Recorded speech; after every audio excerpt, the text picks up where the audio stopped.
You are listening to the Small Town Big Talk Show, the weekly podcast for small town people with big dreams and ideas.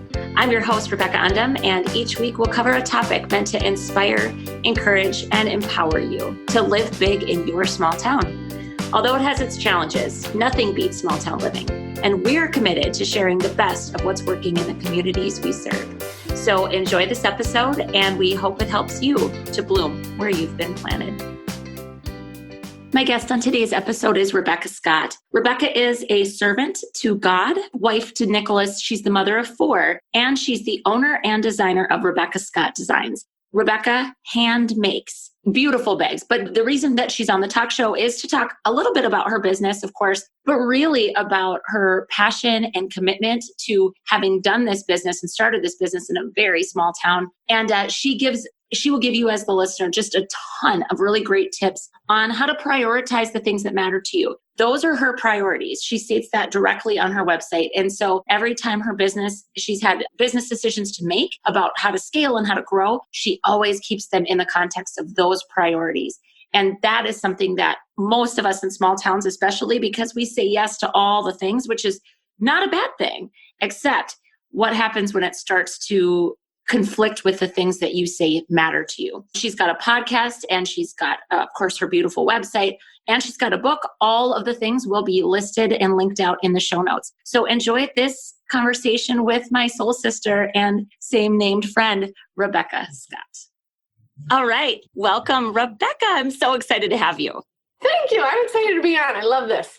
Yeah, so much fun. So we were talking a little bit, there are like a million ways we could take this conversation. Yes. So why don't you we're just going to start by having you share how you got to what it is that you're doing today, and what that all involves, like what your business all involves, because you're the founder and owner of Rebekah Scott Designs, which you make an amazing quality product. Like, it is just so cool. And I think, again, we're going to have a lot of people listening to this that maybe it's a gamut of people. Like, they find themselves back in a small town. Maybe it's their own hometown, or they had a spouse that dragged them along, or some other thing. I love it. Yeah, some other thing brought them there. And I just think that we've said this a lot on this podcast, that there's never been a cooler time to live in a small community, right? And have the beauty of that along with the whole world to work with and play in from business, right? From a business standpoint. So with that, just tell us your story and we'll see where we go. I am Rebekah Scott. I was born and raised in West River, South Dakota, in Phillip, about population 1,400. And so I really take pride in being a West River girl, because I feel like we're really resourceful, because it was 80 miles between anywhere where I could get a yard of fabric. So we had to plan accordingly. And so we just hoarded fabric. So I didn't have to travel. And I started by kneeling at my mother's sewing chair and waiting for the scraps to fall off of her machine so that I could do something with them. And she didn't think I was all that serious about it as a 4-year-old. And I really was. And I would wait for her to take a nap so that I could carve into the fabric the exact flower that I wanted to fit over Barbie's hips.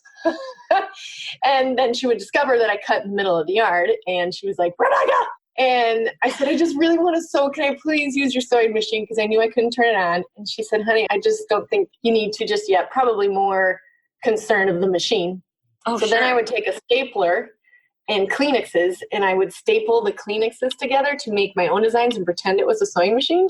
And that's when she said, "Okay, this gal, I guess she really does want this." So I started sewing at 4. She just taught me how to run the pedal, and I had to thread it myself, like from the beginning, which I'm so proud she did that, because I, as a mother, did not do that. I just thread it for them. Oh, right. And well, there's shortcuts. If you can take shortcuts, this is what we do as parents. Yeah. I already have to tell you, I love this story so much. I can't wait to hear the rest. So keep going.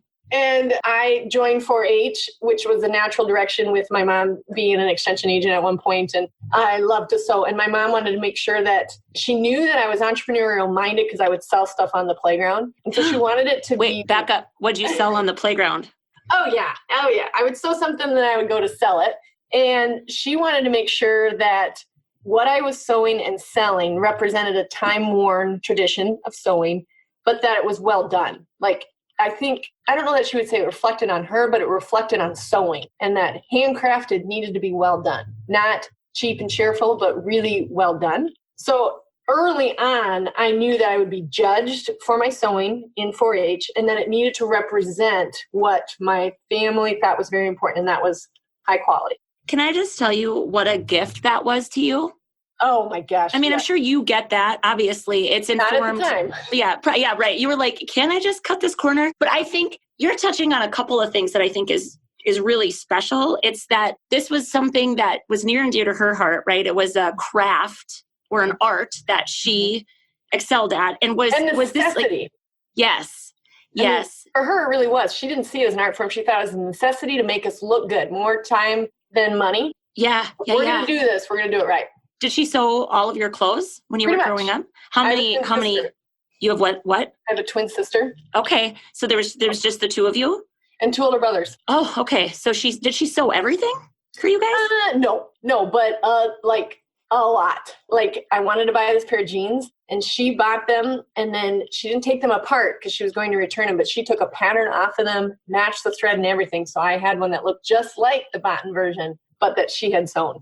And I think that the attention to detail and the idea that she instilled in you the importance of quality, it's just something that I don't know that we do as readily anymore, right? And I just think there is something really to be said about that because your bags are beautiful. It's like, I'm telling you straight out, like my mom sewed clothes for me when I was a little girl too. And it was in the 80s, right? And we were a farming family. We were not well, I mean, at the time it was just really hard. Yes. But I look at your bags and I don't even get it. Like I'm like, I don't even understand how you construct them, how you put that together. But now it makes sense, right? You were 4 years old and it was just part of your DNA. Do you think that's true? Like this is just 100%. I knew like to me, every piece still represents a sense of pride and a tradition that my whole family has passed down. And my mission was to prove them wrong, that you couldn't make money at it. Like it was just for your family. It needed to be well done and reflect well on your family, but you can't make a living at it. And I decided I'm going to prove them wrong. When did you decide that?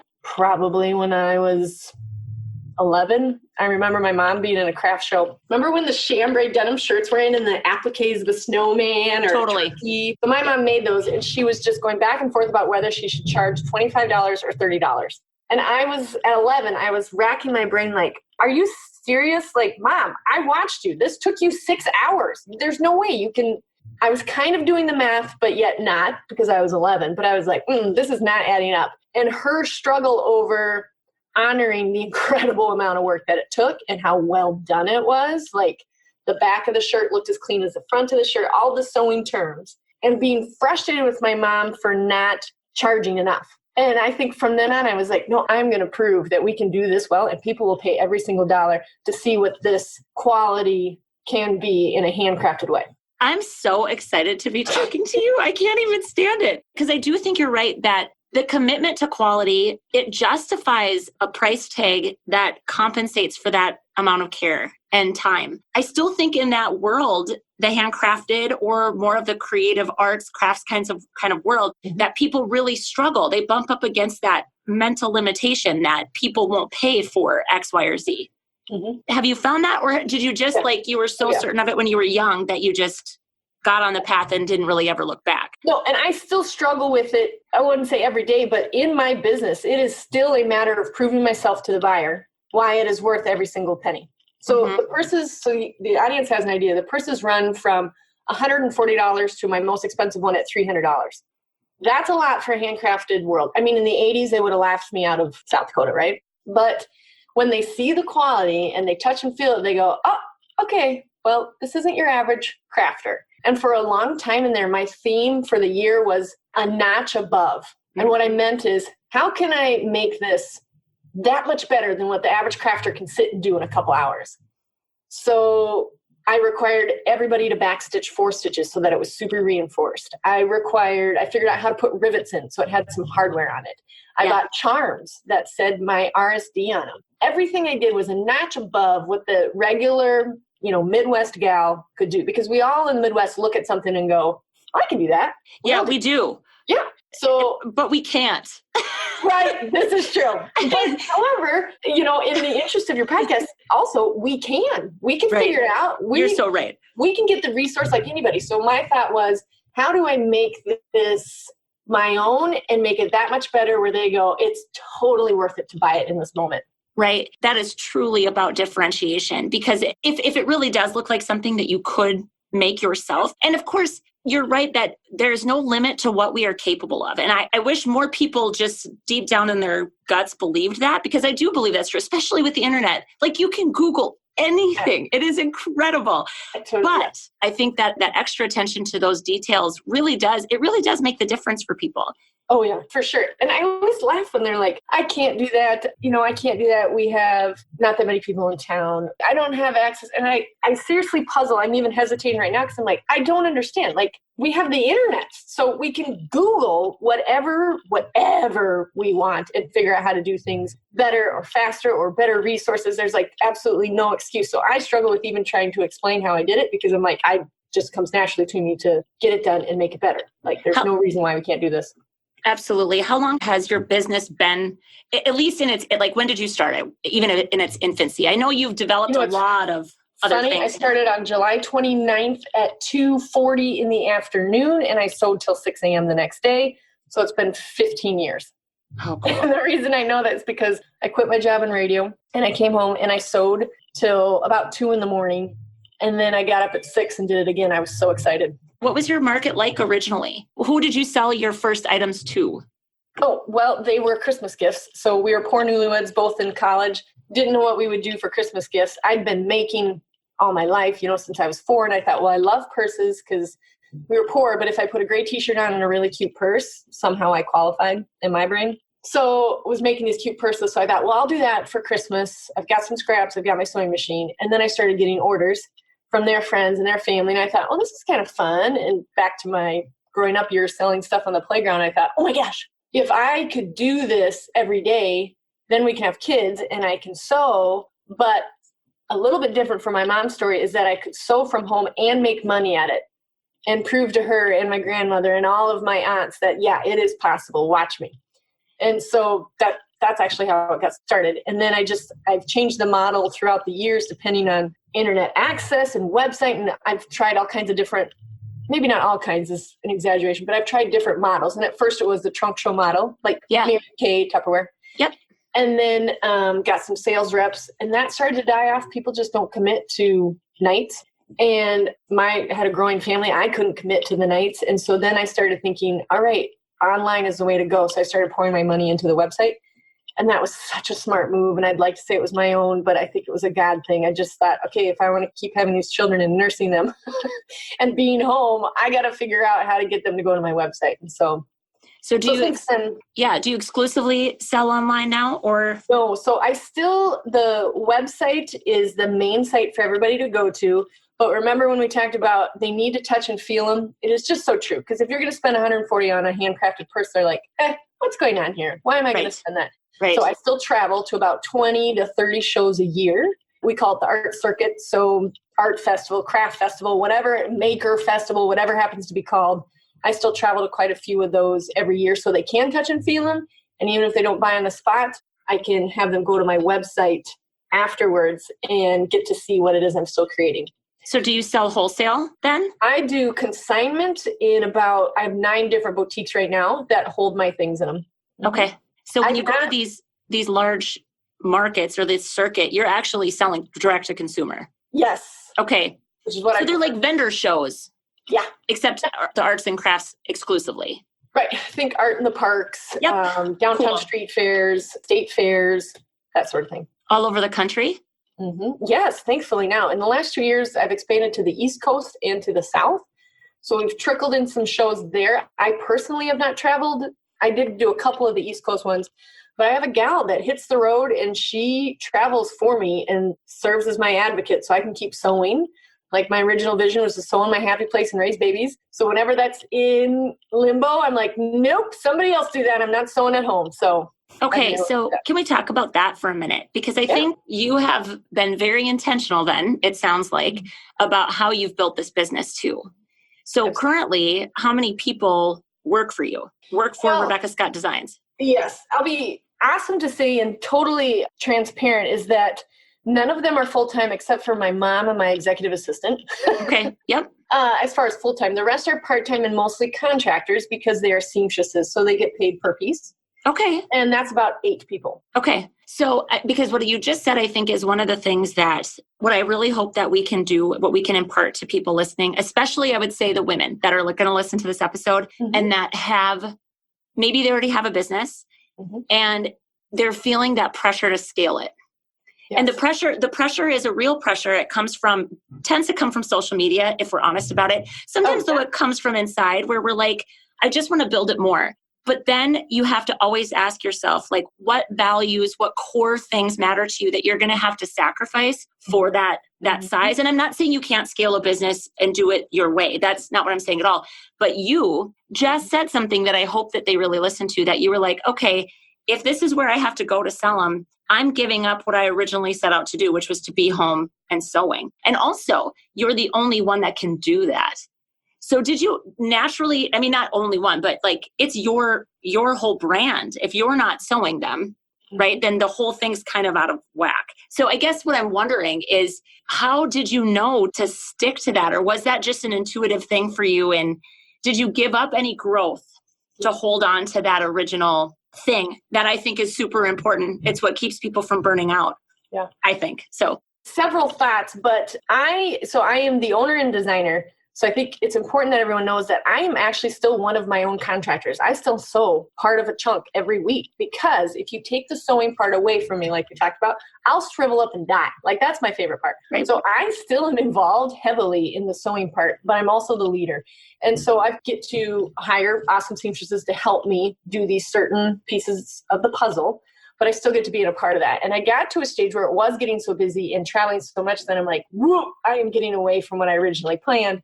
And wasn't spending as much time in the design, which is what I love, creating the new stuff. I mean, I like the rigmarole. You have to sew every week to sew whatever, but I like to do the new stuff as well. And I was finding I wasn't being able to do that, sales decreasing. So making that choice is like, okay, I'm feeling burnt out. I'm not creating. How can I change this? And I'm like, well, I'm on the road too much. And would I rather sew or would I rather sell? Knowing full well that you still have to sell. But I would rather sew. So I thought, okay, well, I can hire the selling part. So that's what I did, is started thinking through women that I like that could represent what I'm doing very well and sell very well so that I could remain sewing. And that's actually when it really took off, because you could tell my creative juices were flowing back into the business. Somebody else was telling the cool creation that I made, but I could still record a video of me by the machine saying, here's why it's awesome. Go see Lauren and touch and feel it. Right.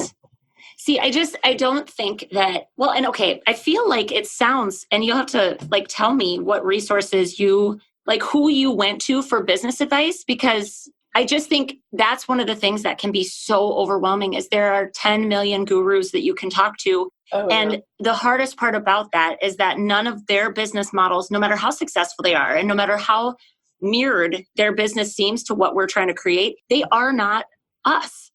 So there's this element of, I think, of people finding their own way through it. But it sounds like you were able to stay really true to who you are. Who did you seek out for support along the way? Well, are you familiar with Clint Brown and Alluvio? I'm not. So he's a good church camp friend of mine. And I had run into he and his wife at church. And then I said, business is just booming, but man, I'm at this like precipice where I know what I need to do, but not wanting that model because my family is growing. I was pregnant with 3 or 4 or something at the time. And he said, how many kids? Give me a call sometime. Don't mean to interrupt. How many kids do you have? I have 4.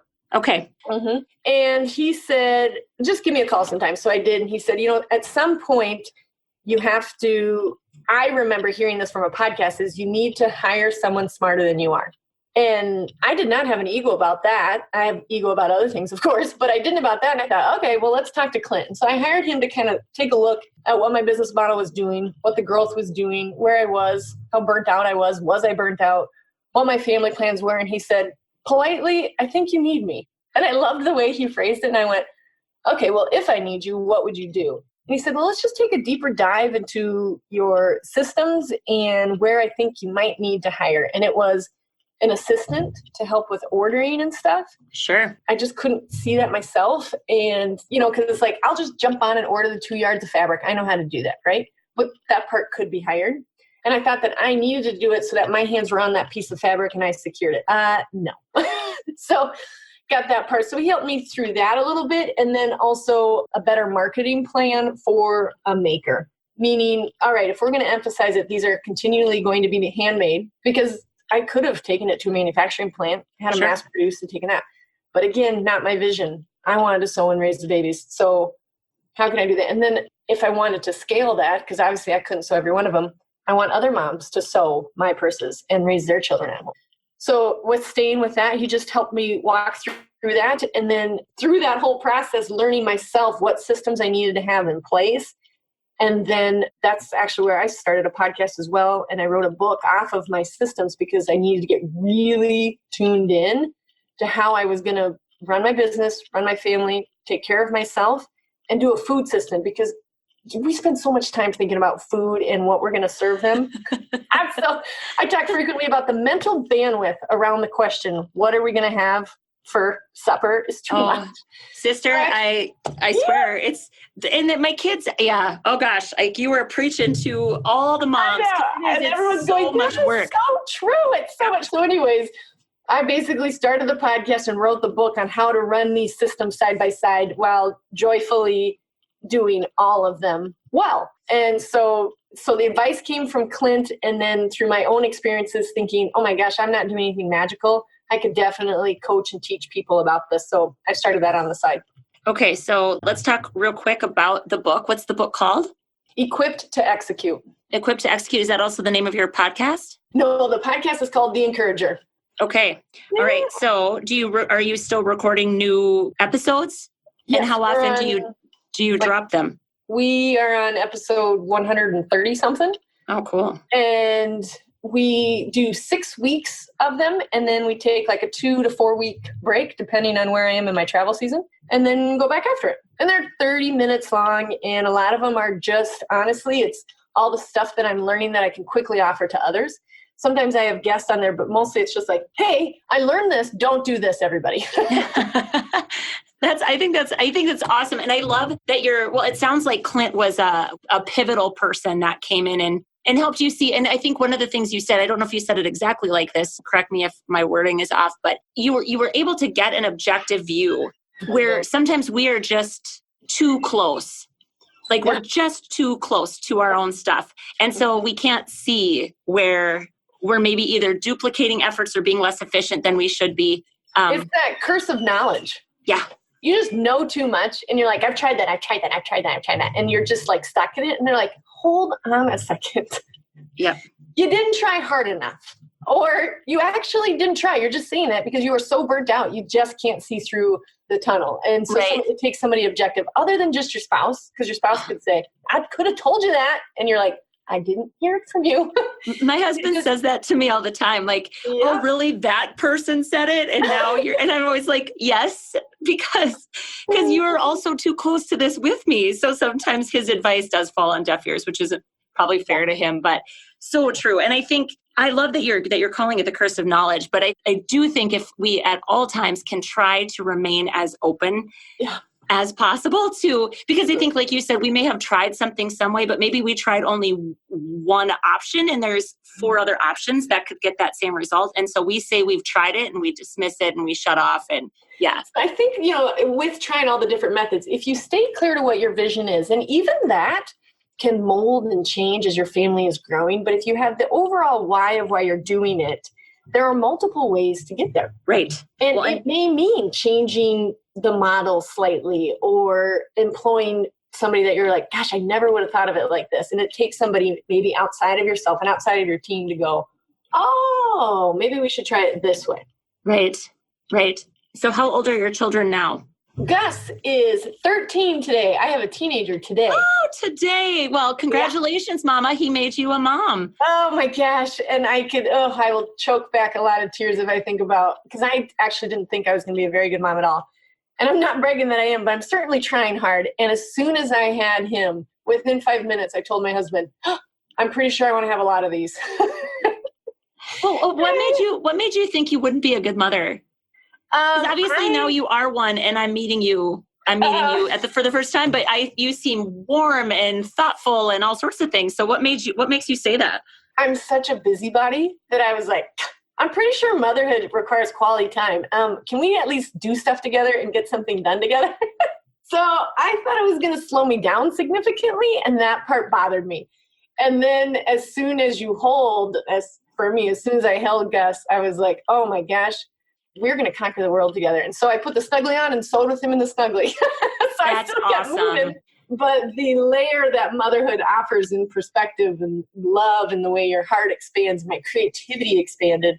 Yeah. I was like, let's have a bunch of these. Right. My compassion expanded. Yes. Like exponentially. Like I think I was always an empathetic person, I think, to a degree, but I was much quicker to be like, well, that's stupid, or right. Yes, I was much more judgmental about how people think and act and feel. And now I'm just like, you're somebody's baby. Yes. Yes. I just think it can change so much, but all for the good. So Gus, 13. What about your other three?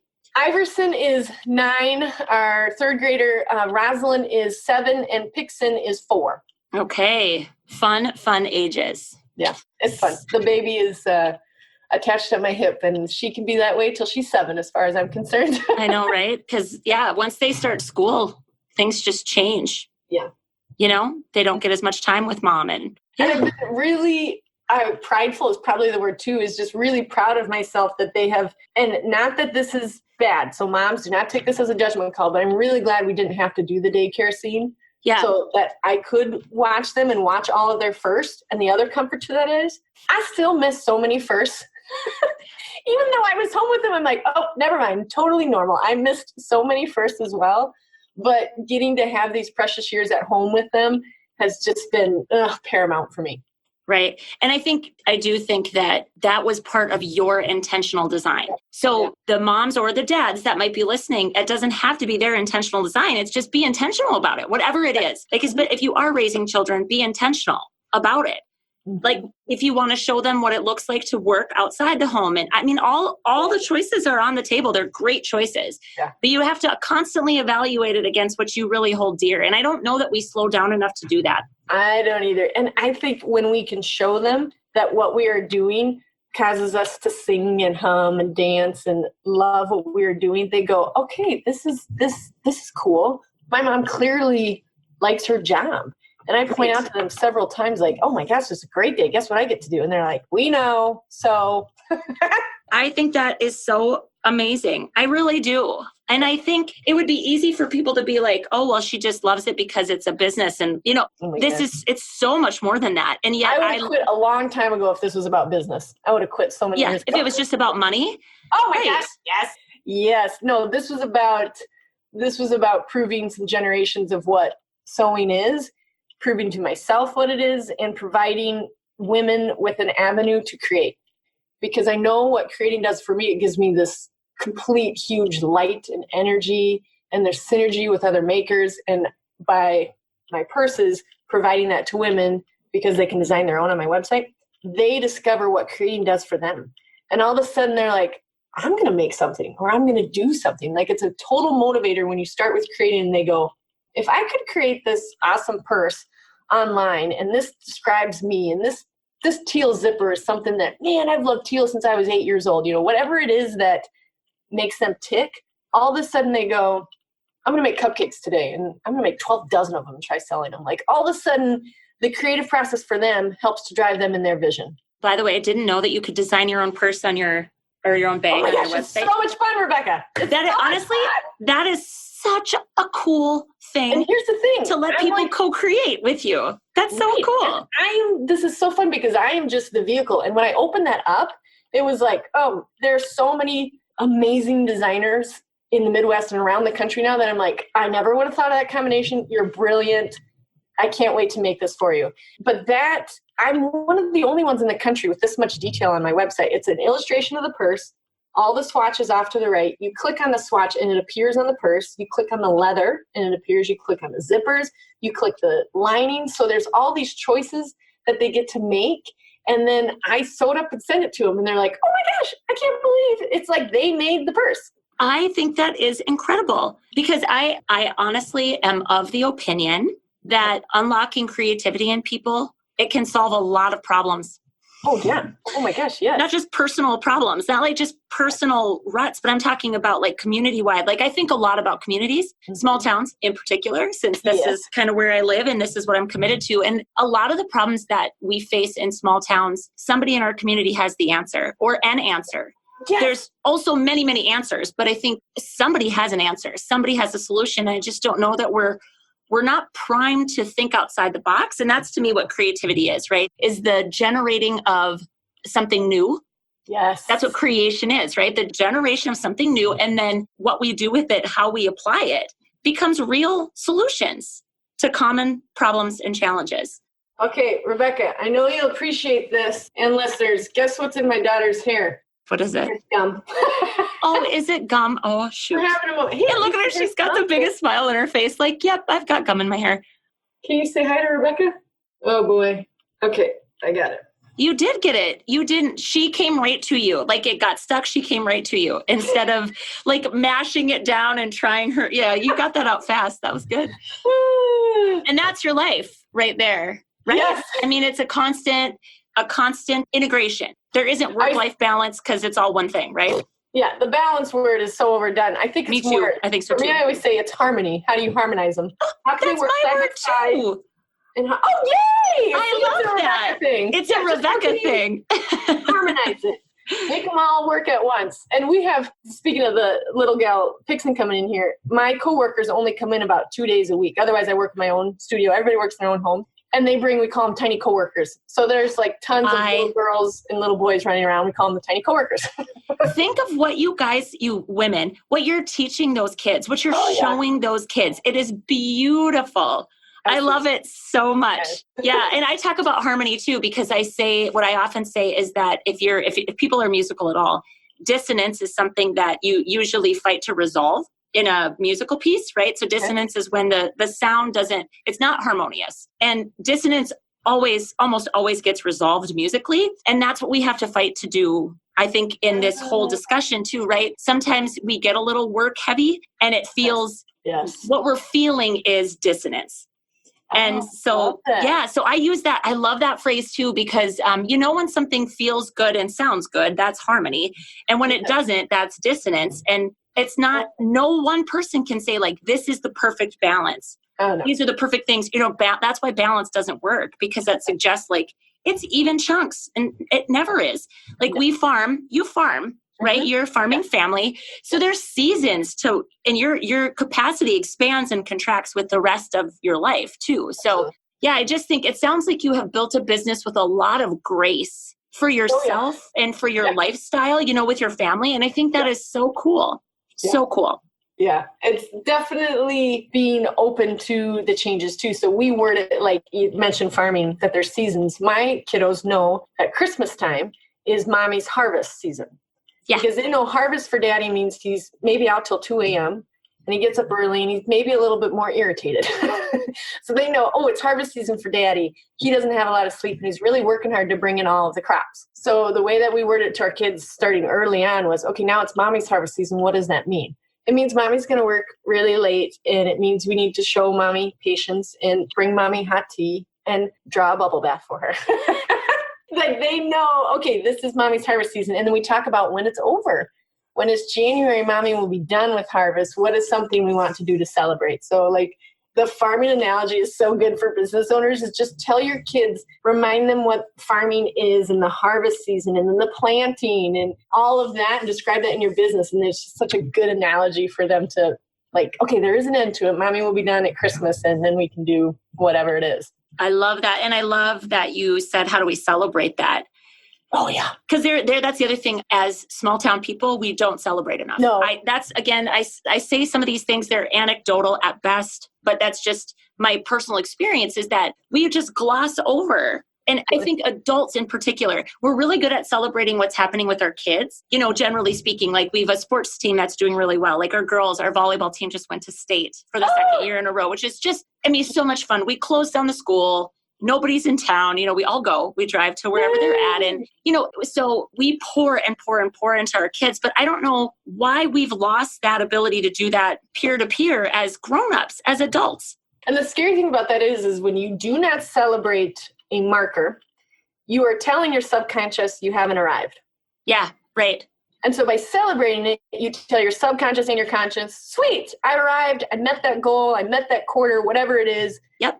And then we get busy doing anyways, because that's the nature of us. But if you do not pause, you are somehow telling your subconscious, oh, we still haven't met it, and there's this hustle behind it. Right. But it's super important to pause. We try to pause every quarter as a team and go to a brewery or do a game night or something. And honestly, it probably wouldn't happen if I didn't have my executive assistant reminding me, hey, we have to celebrate. So sometimes it takes somebody outside yourself to be like, hey, excuse me, we need to celebrate. This is going to sound like a terrible correlation, but I think it's true. It's like why people sometimes, like sex therapists, talk about scheduling sex. It's kind of, I mean, like it's deciding that it's a priority, right? Right. Like, because if you don't sometimes actually say, like, we're making a commitment, and so you're talking about a team commitment, right? Yeah. And you've got to like prioritize it by giving it time on your calendar. Otherwise, it just falls by the wayside. So I think it's great that you've got someone built in to remind you to celebrate.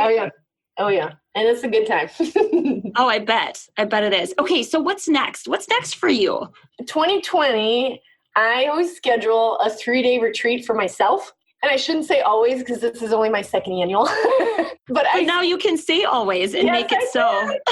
I schedule 3 days and I actually just hammer out what I want it to look like. And I visualize what Christmas of 2020 looks like. And then I backtrack like, okay, what do I want my food system to look like this year? What do I want my work system to look like? My me system? How am I going to take care of myself? And then my family, what do I want my family to look like? And I just really unpack that and I go by myself.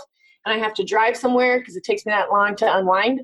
And then I fast during it too because I get really clear with God on what it is I want. So that's in the near future. And then my Encourager course, I have 2 open spots actually where I coach women. Thankfully, it's been around the country. It's been really fun to have a Missouri gal and an Ohio gal. And I coach them in the systems I'm talking about. Like, how do we make this happen for you?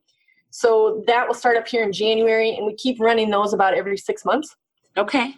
And I heard someone saying like, ooh, I'm going to start saying that too. He said, the current book I'm working, or my current book is, and I was like, oh, I want to write a second book. So now I'm going to say my current book is, so that I can put in my subconscious, there's another book coming. And I think the next one I want to write is on grit. Why do we in the Midwest here have so much grit? And why does everybody want it? And so it's kind of a study of how we were all raised here in the Midwest, but then also for me personally. But there is something about us and our level of grit, and maybe it's a small town in us trying to be resourceful. I'm not sure, but I would like to write a book on grit. I would love to read that book. I would. Yeah, let me know because I think it is something that is unique. The work ethic that's embedded in who we are as people, it is different.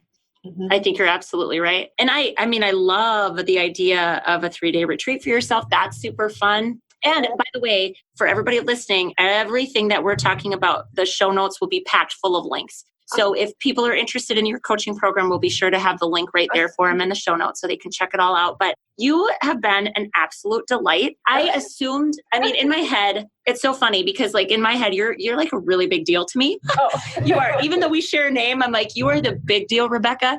And when I reached out to you, all I thought was, I was so excited to talk to somebody that, I mean, the quality of your products are just absolutely unparalleled. Thank you. And clearly you have that going for you, right? But you are so much more than a business owner, and it shows in just the way you approach life. And I'm so thrilled that you made the time during your harvest to come on and do this podcast with us. You're awesome. So I think your audience should know I'm wearing a beanie because I have bedhead and I've been up since 4:30. So if you guys think I'm not normal, I'm very normal. So that's why Rebekah, when she first saw me, was like, oh, good, she's totally normal. You're totally normal. You're normal in the best way. So the final question, which is the only question that we ever script out on this podcast, is what does living big in a small town mean to Rebekah Scott? Okay, so I thought about this. Good. What I would say is it's not allowing yourself to have the population dictate your audience size. Right. And that the small town is your most awesome Google search you have. And why go to the World Wide Web to Google something when you can just ask somebody on the bleacher next to you, like, you guys, I need a better website. And I don't even know the right questions to ask, but I'm just circling my website. And they go, I have a cousin that's actually really good at this. And I mean, maybe I'll just make the connection. I don't know if he can help you or not. That's how all that stuff happens. And your small town is the best way to start those conversations when you're doing Bleach Your Life, or you're in the pew at church, or you're at the gas station and you're making small talk. For God's sakes, do not talk about the weather. It will be the same in South Dakota 5 minutes from then. It'll always be cold and miserable. Stop making small chat about the weather and start making small chat about things that matter, like what are your problem that you're trying to solve, and ask them, hey, what problem are you solving today? I love that. Of course I love that. Creepy. Do not run into me at a gas station because I will be going deep into conversation. I'm not going to mess around with your favorite alcohol choice or the weather.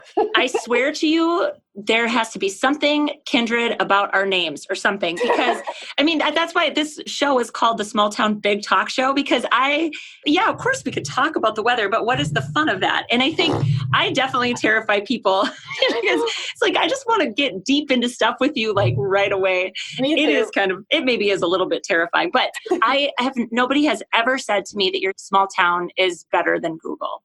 Nobody has ever said that to me in all of the episodes we've done. Yay! And I think, again, people in our small towns, they know what's up. They are resourceful. Absolutely. They all have capacity that's not being tapped. Yeah. So start tapping it, right? Like ask the people that you spend time with. We can solve our own challenges. Oh my gosh. And I think too, especially here in the Midwest, because we have so many farmers, agriculture is the best entrepreneur model ever. They are always reinventing something to make it work, because so many things are out of our control when you do farm. Right. That I'm like, their wives and their brothers and their dads and their fifth generation, they are the most brilliant entrepreneurs out there. So start asking around. Do not put them in a hole. And, this is how they are, because, oh my gosh, they have incredible ideas and methods that could really help us. Oh, I think what a beautiful nod to agriculture. It's been such a challenging year. I don't know if you all have been really, really struggling too, but I've often joked that, so my husband and I moved back to our small town 11 years ago, and my husband farms with my dad. So we now are the fifth generation of my family to farm. We are fifth generation too. Isn't that awesome? Yeah, it's just awesome. And every year that we've had struggles, because you always have some struggle, right? It's like never, what's a great year where I don't even know, like that just. The $7 corn year. That one was good. That was a good year. You're right. So any challenge we've had, my dad has always been like, oh, kids, like you haven't seen anything kind of a thing, right?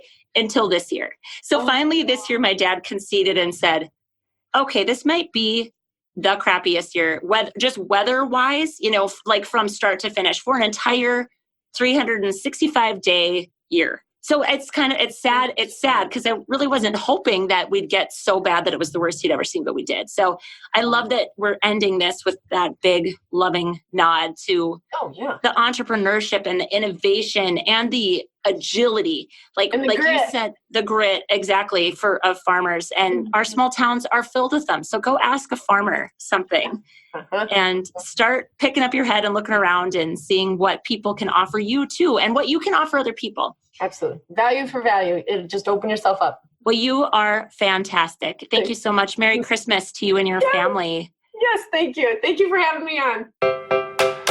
Thanks for listening to this week's episode of the Small Town Big Talk Show. If you enjoyed today's show, we invite you to subscribe on Stitcher, Spotify, or Apple Podcasts, and we'd love for you to leave us a 5-star review. The more reviews we get, the easier it will be for other small town friends to find us. We encourage you to keep on living big in your small town, because the size of your life is not determined by your zip code.